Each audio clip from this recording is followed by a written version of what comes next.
ba radio Peace FM y'ugwaruka iradio mushobora kwiyumva ikibiraho amasaha 28 kuri 28 kuva ku munsi wa mbere gushika ku munsi wa gatanu muciye kuri West 3 akaburungu radio Peace FM akaburungu com.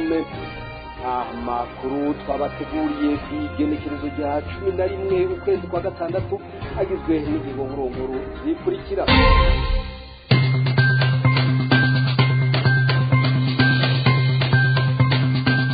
Inyuma y'amatohoza ku mpande zibiri zitari amatati y'amatongo hagati ya Turimuci Prosper n'umuryango w'umurisi Ikovyo twashimye kugaruka kuri iyi nkuru aho Turimuci atera ibyatsi ibyo yagirizwa n'uwo muryango. Umufasha Ndayishimiye arongoye Burundi asaba abanyamigambwe kudahangayika kubera amatora yimirije kandi ko badakwiye guhiganwa bahezanyayo nayo muca muvyumva muri aya makuru. Nayo muri quartier ya Jabe abanyagihugu basaba ko leta yo bakurako imbonera kure zimaze iminsi batoteza mu kanya muravyumva muri aya makuru. Aya makuru mukaba mugira muyashikirizwe na Jevia Totori haragira Mungu n'abahindiko mwe mu buhinga bw'ivyuma na Chanel ni haririzwa tubahaye ikaze mwese mw'ibyo n'ibyo.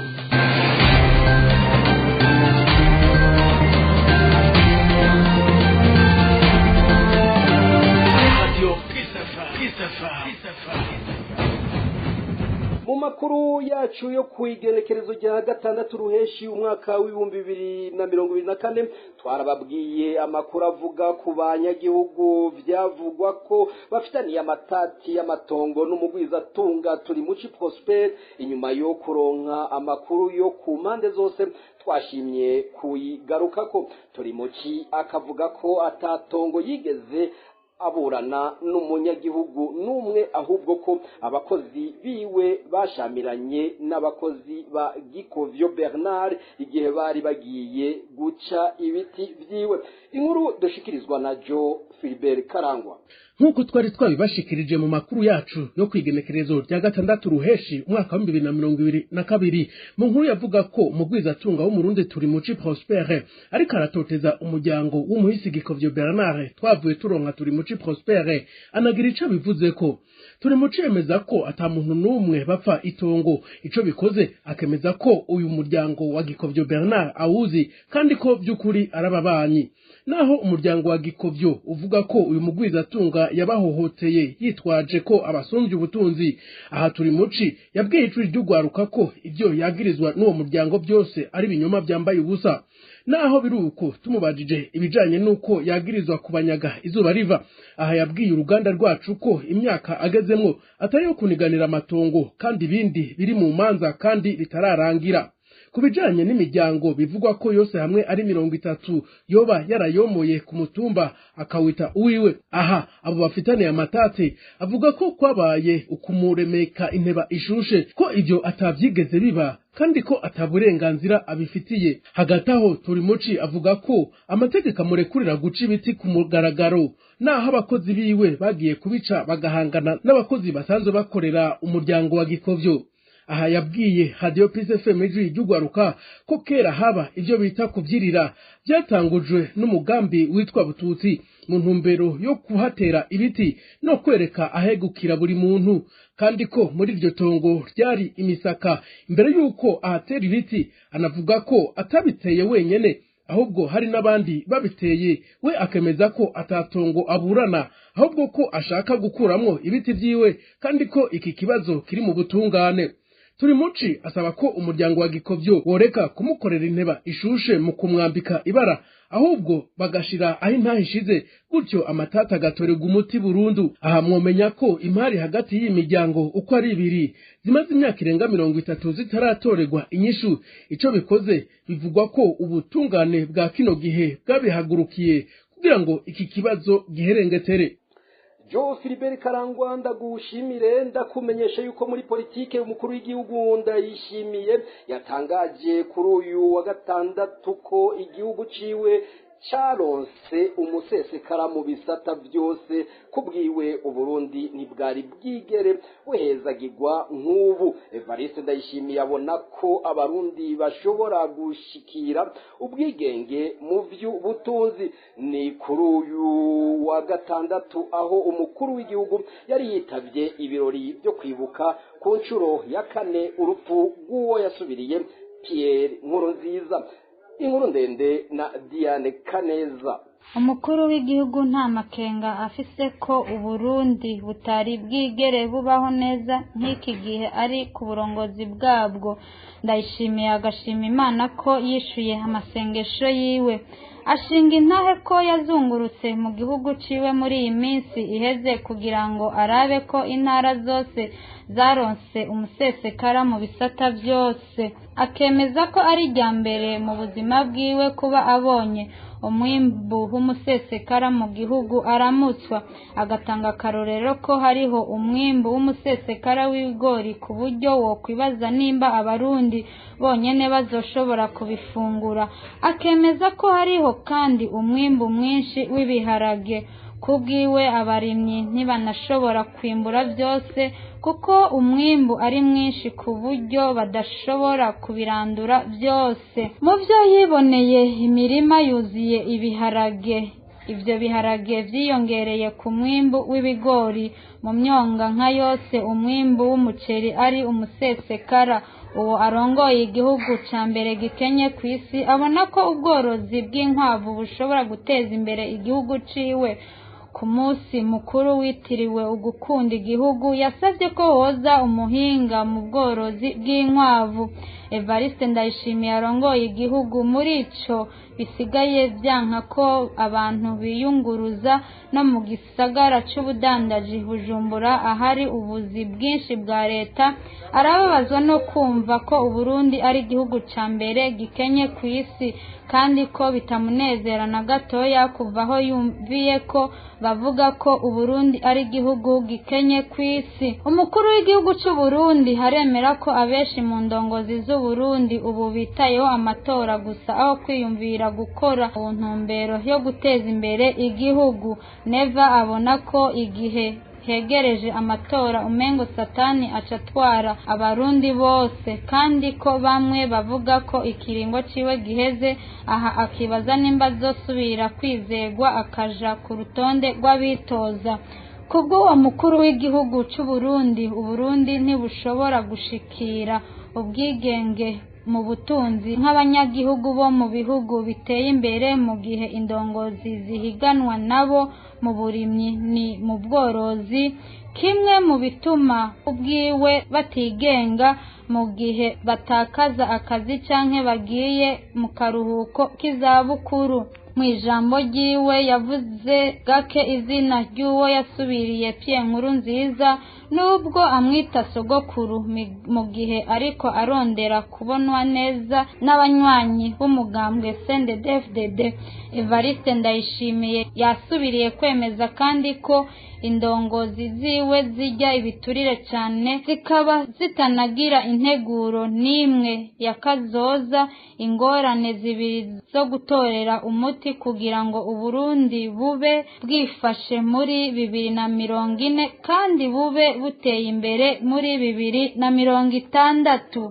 Diane Kaneza nawe ndagukengurukire akaba yimenyereza mu mwuga kuri radio Peace FM ijwi ry'ugwaruka.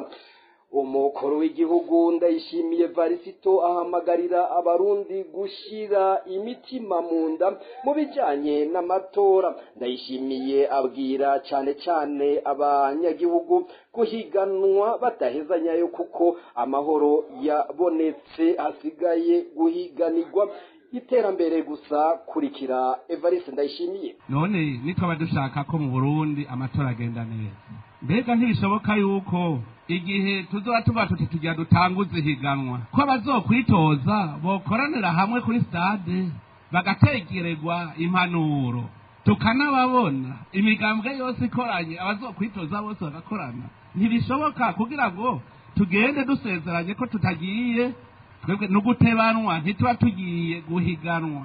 Ubaye uwa mbere akamenya ko abaye uwa mbere mugabo n'utabaye wa mbere akamenya yuko ikibanza cyo kigumaho mu gihugu ntivyoshoboka.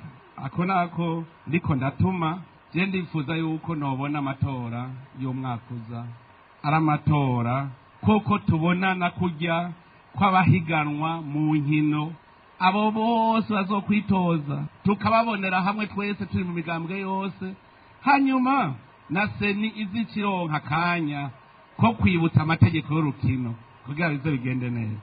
Muratwigira kugira tuze tugira amatora ko karimwe ubumwe, kuko ndabona ubu hariho ab'imitima yatanguye kuguruka. Ndababona abantu imigambwe iratanguye gupfa ubusa nk'imigambwe ipfa ngo nije nagwaniye amahoro, nije nagwaniye amahoro. Ivyo nivyo dupfa cyane. Ubu naho uvuga uti ivy'amahoro twarayarose tugira tugwanire iterambere. Ejo naho rero aboje imbere bakava bakora iterambere rikomeye, abandi bocavuga ngo sije nagufashije. Ku iterambere tugira hamwe twese kugira ngo igihugu gitekane, tugira hamwe twese nta kurabana. Nico gituma nagomba ndabasabe mutekane mu mitima yanyu, tuze dukora amatora meza atabantu bariko bararyaniramo. Umutima nusubire mu nda, kuko ubutsinze wese azoja imbere yacu hanyuma aturongore. Rero twomenya yuko Uburundi bukuze, ubu harageze ko byose tubishyira ku rutonde, akajagari kagahera. Rero nitwihe iteka mu kuvuga yuko abarundi twese turi umwe, turiko dusenyera ku mugozi umwe kugira ngo igihugu cyacu kigire iteka n'itekane. Uwo akaba yari umukuru w'igihugu Ndayishimiye Varisito. Mu bijanye n'agateka kazina muntu, CNDH yemeza ko ivyegeranyo batanze mu kanama k'ibihugu karaba iby'agateka kazina muntu GANHI bitasomwe n'ababijejwe. Ivyo vyashikirijwe na Six Vinyini Muraba arongoye umugwi w'igihugu wigenga ujejwe agateka kazina muntu CNDH mu kiganiro yagiranye n'abamenyesha makuru kuri uyu wa mbere nekerezo rya 10 ruheshi umwaka w'2024 i Bujumbura. Inkuru ndende na Claudine Ndayishimiye. Kuko bivugwa n'umugwi CNDH basaba ko ico cegeranyo batanze cusubira kikigwa neza, kuko cari canditswe mu rurimi rw'igifaransa. Basanze abari bagize umugwi bose bavuga icongereza, akaba ico gituma bagirije umugwi CNDH kuba hari ico utakoze kandi wowe ubona ko vyakozwe neza. Naho muri ico cegeranyo CNDH yerekana ko mu babituye harimo abo mu migambo itavuga rumwe n'umugambo uri ku butegetsi, abamenyesha makuru n'abandi bari mu yindi migwi. Ariko ngo muri CNDH iyo bariko barafasha uri mu ibohero, iributsa ko kuri dossier atamugambo bawanditseko. Abituye CNDH bose barerekanye amazina yabo, abafashije gushika muri uwo mugwi, ivyo basaba hamwe n'ico uwo mugwi wakoze mu gufasha abo bawituye. Aha ni Muraba avuga ko muri ico cegeranyo batanze bashizeko amanimero bose botorwa ko kugira uwoshaka kugira amatohoza bimworohere atawundi muntu aciyeko. Dr. Six Vinyini Muraba akavuga ko baba bituye CNDH canke abaserukira ibihugu vyabo mu Burundi bigaragara ko batigeze babazwa ivy'ico cegeranyo catanzwe n'umugwi CNDH. Ivyo biruko mu gihe Burundi buheruka gutorwa kurongorwa akanama kajeje umutekano muri ONU. Nawe Claudine Ndayishimiye urakenuye. Mu bijanye n'umutekano, bamwe mu banyagihugu baba muri quartier Jabe mu gisagara ca Bujumbura baratabaza bavuga ko babangamiwe na bamwe mu gwaruka rw'imbonera kure badasiba kuba kubagura.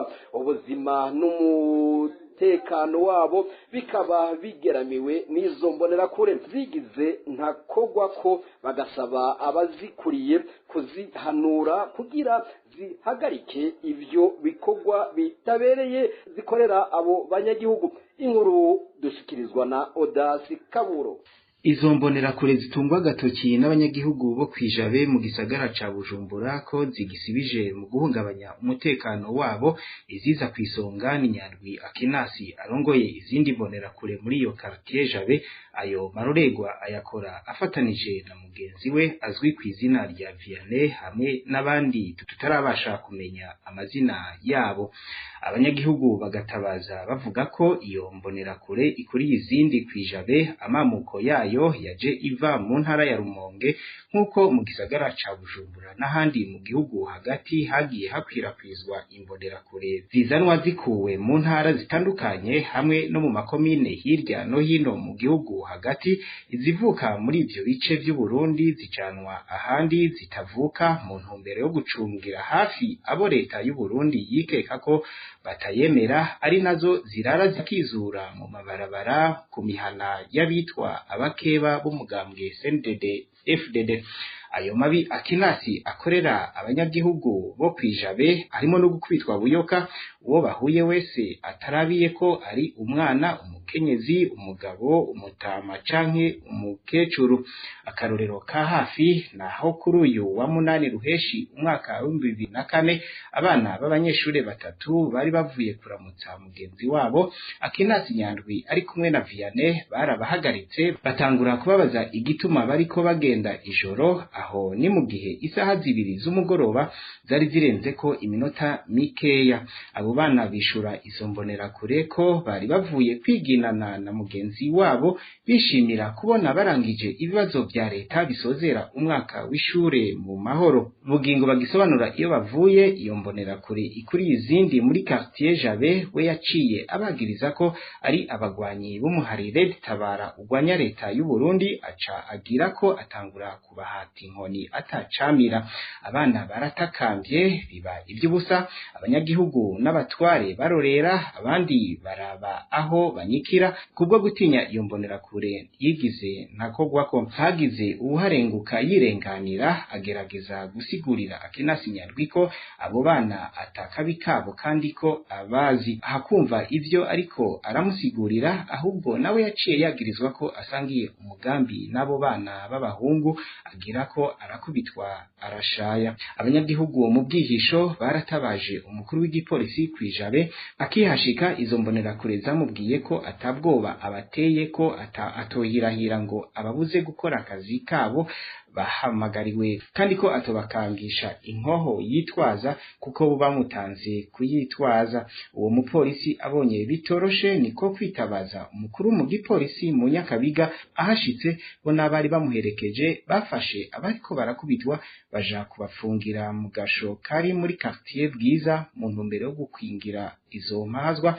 Bukeye bararekuwe barataha. Abanyagihugu bakavuga ko uretse gukubitwa buyoka bategetswe kudacaruka bugorovye, nayo abafise imiduga nabo bategetswe kuyiraza mu kibanza kimwe, aho izo mbonerakure zibabesha ko vyoroha gucungera umutekano w'izo ngendeshwa. Ivyo ntibabikora kubera urukundo, ahubwo kaba ari akaryo keza kuri izo mbonerakure ko gutoza amafaranga yose zifuza, ari nayo ziheza zigakesha ijoro zigura inzoga yitwa Sapor, maze bugaca amaso yatukuye. Abanyagihugu bo kwijabe bakavuga ko bagowe y'ikivumvu ku bwayo mabi bakorerwa n'izo mbonerakure, bagasaba Jimmy Hatungimana arongoye igisagara ca Bujumbura gukoresha ubasha ahabwa n'amategeko abakure ko izo mbonerakure kugira agateka kabo, amahoro n'umutekano babisubizwe, bongere basubire kwidegembya atawandya wangura. Odasi Kaburo ndagukengurukire. Aya makuru tuyasozerere mu yavugwa ahandi. Icegera c'umukuru w'igihugu ca Malawi Dr. Solos Chilima yaraye aguye mu isanganya ry'indege cyo kimwe n'abandi bategetsi bari kumwe, nk'uko vyandikwa n'ikinyamakuru Elon News.